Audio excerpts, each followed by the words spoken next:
About Annie Idibia. She has been the talk of the week because, hey, what do you mean? Violence was chosen. Violence was, it was very loud because 4 days ago, Two-Face decided to come on the internet and announce his divorce. Like, what do you mean? He just popped out on his Insta stories and said, I am separating. We've been separated with Annie for a hot minute, and we're finally going through divorce, blah, blah, blah. I will address the federation soon. And we were all in shock and disbelief because ain't no way. Like, she's stuck beside you through everything. Ain't no way you're the one coming here to announce your divorce. So obviously guys were like, he has been hacked because there's no other explanation. Who would believe that it was not in my bingo cards, to be honest? Anyway, he came out and put out a video and said, actually, I have not been hacked. I have not, it is true, I am divorcing that babe and I will address the federation soon.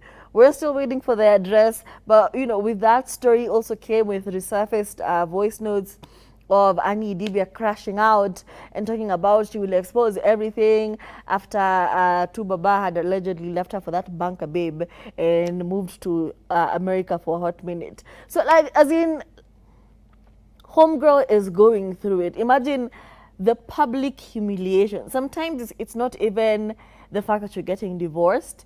It's the shame that comes with the fact that you've stuck beside this person through thick and thin, and now you become the story, the tale of, hey, don't ever do that for a man. You remember Annie Dib, as in the shame that comes with all of the things she has done for this man, and then now he's brand new and saying we're getting divorced. It's a lot. However, the cast of Young, Famous and African have been supportive of Annie Idibia.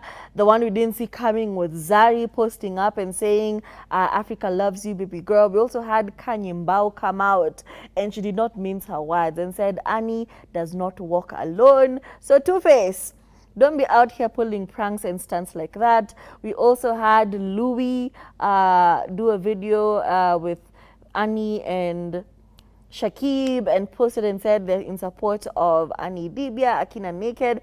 Everybody's coming through for her, and it's good to see that she does have a community, she does have support, and she does need it, especially if the rumors about her allegedly abusing drugs are true. It would be so sad if she did not have a support system. So Annie, all the best to you. I've been really ruminating upon this story particularly because, again, as you mentioned, it comes to question whenever people start using you as the POV. POV, you trusted your man, and now look at you shaking your head, being drugged out. Like, you being a point of view that people are looking at and going like, and this is why I never want to get married, and this is why I never trust a man. The cuss words are just literally on my tongue. And this is why you never trust a man, and this is why you don't commit to a relationship, and this is why, and this is why, and this is why. Like, I've really been thinking about it, and I'm like, you know what? At some point, in fact, as recent as yesterday, we were having a chat with Turi offline, and it was like, imagine you being, put in that situation. And then I started thinking about it a bit more in a different perspective. Look, what if you actually love with all your heart, feel all the feelings, support this person through and through, do what you need to do to make sure that you are doing everything in your power to make sure that this person feels loved and you feel loved by them. And then it breaks up. What is the worst thing that could happen? Like, you feel sad for a bit, people ridicule you for a bit, and then what?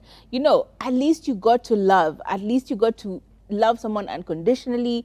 At least you got to feel that feeling of being someone's person. Like, at least all of these things. But at the same time, that doesn't mean that you sacrifice your self-esteem, that you sacrifice your finances, that you sacrifice your mental health and wellness, that you sacrifice your just generally your person. You sacrifice the inner parts of you. That doesn't mean that that's the direction I'm going to. All I can say is, if you find someone who you actually love and they love you and you care for each other, there is nothing wrong with just loving fully and not being too afraid of putting your whole heart into it. at least you get to feel those happy feelings of being with this person. You know, like think about people who, worst case scenario, you're like, me, I could never. You actually with someone who loves you, cares for you, and you guys are together, you know, but you are still very much afraid of fully being in this relationship. You're always like 1 foot out of the door. And then this person unfortunately dies. That regret, oh, you will never live that stuff down, you know. I think it's important that we get to that point where we're like, you know what, love and love fully, love and love well, and others be loved as well. Because at the end of the day, all of us are looking for the same thing: companionship, community, and most importantly, someone who is truly your person. It could be your friend, it could be whoever, but someone who's really, truly 100% for you. Like, it doesn't matter. You are unshakable, and that relationship is just strong. And you know, in that, even when you're having nightmares, the person who's standing right next to you fighting these demons and lions and snakes that are running after you is that person. I wish that for everyone, and I hope that that happens for me as well. Moving on, ask the girls.